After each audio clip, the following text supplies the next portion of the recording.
जय हिंद दोस्तों, मैं आप सभी को आइडियल स्टडी पॉइंट में स्वागत करता हूं। मैं आप सभी के बीच लेकर आया हूं इंग्लिश का सबसे महत्वपूर्ण टॉपिक स्ट्रक्चर। ठीक है, तो स्ट्रक्चर का ये तीसरा वीडियो है। देखिए हम लोग आज पढ़ने वाले हैं यूज ऑफ शैल या शैल बी या विल बी, उसके बाद टू लगाना है, इंफिनिटिव का प्रयोग करना है, टू इंफिनिटिव। ठीक है, तो शैल बी या विल बी के बाद हम टू कब लगाएंगे, चलिए ऐसे वाक्य को हम आज सीखते हैं। तो देखिए सबसे पहले हमको इसमें दो चीजों की जानकारी रखना बहुत जरूरी है।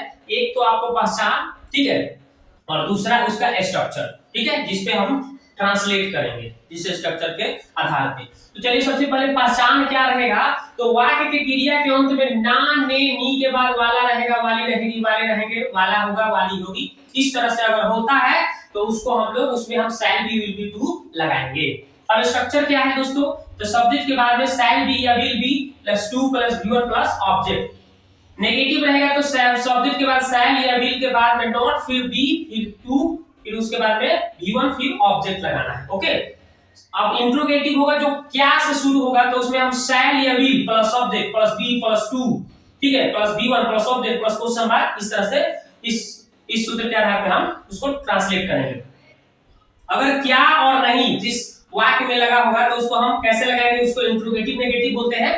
तो शैल या will plus subject plus not plus be plus to plus V1 plus object plus question mark, ये सूत्र है। और WH क्वेश्चन यानी कि जो W और H से क्वेश्चन बनाए जाते हैं, जैसे कि कब, कहां, कैसे, क्यों, ये सब लगा हो, तो उसको हम कैसे बनाएंगे, तो पहले उसका अंग्रेजी पहले लिख देंगे, यानी WH क्वेश्चन को पहले लिख देंगे। उसके बाद शैल या विल, फिर सब्जेक्ट नहीं होगा तो नॉट लगाना है, और नहीं तो नॉट छोड़ देना है, फिर बी, फिर V1, फिर to plus V1 plus object plus question mark. ठीक है, इसमें प्लस लगा दिए। अब चलिए हम एग्जांपल देखते हैं। एग्जांपल क्या है, मैं पढ़ने वाला रहूंगा। तो मैं पढ़ने वाला रहूंगा तो कैसे बनेगा, आराम से बना सकते हैं।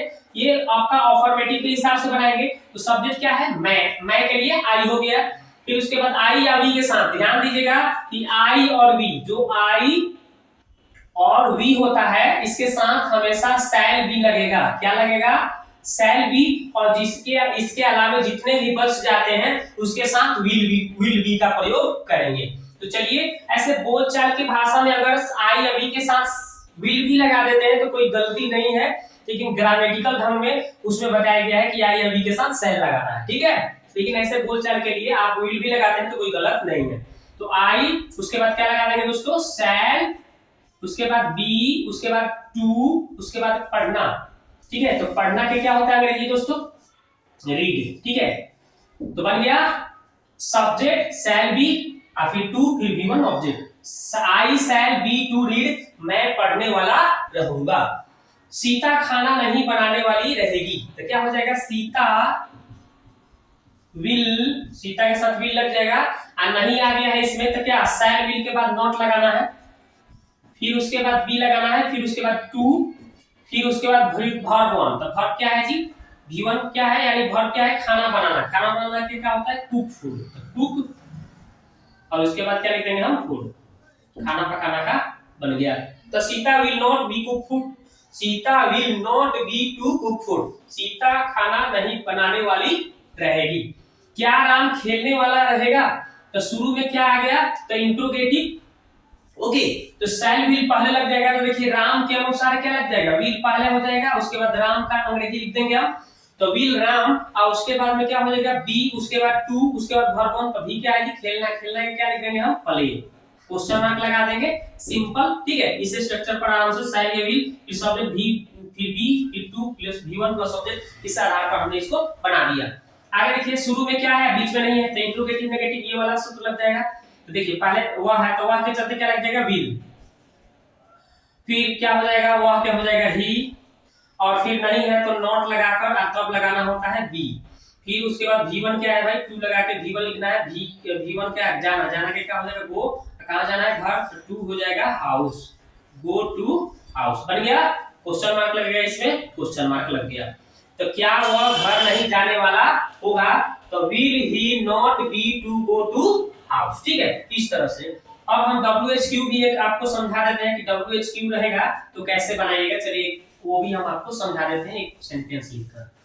ठीक है, तो WHQ कैसे बनता है, तो WH क्वेश्चन वाला, कब, कहां, कैसे वाला एक हम वाक्य बताते हैं। वह शहर क्यों नहीं जाने वाला रहेगा, चाहे वाला होगा, ठीक है, चाहे रहेगा। ओके, तो हमने इस सेंटेंस लिख दिया कि वह शहर क्यों नहीं जाने वाला रहेगा। तो सबसे पहले बीच में क्या आ गया, कब, कहां, कैसे, तो उसको WHQ बोलते हैं, तो उसका अंग्रेजी पहले लिख दीजिए व्हाई, क्यों का। फिर WHQ के बाद शैल या विल लगाना है, तो क्या लगेगा, वह है तो विल लग जाएगा। उसके बाद फिर सब्जेक्ट, तो सब्जेक्ट क्या है, वह, तो वह के ही। फिर नहीं होगा तो नॉट, तो इसमें हाँ नहीं है तो नॉट लग जाएगा। फिर उसके बाद बी, फिर उसके बाद टू, फिर वर्ब क्या है, जाना, फिर टू कहां पे, शहर का हो जाएगा सिटी, अच्छा है टाउन। तो why will he not be to go to city, okay, चाहे टाउन भी लिख सकते हैं। तो इस तरह से आप क्या करेंगे, आराम से ट्रांसलेट कर सकते हैं, ठीक है।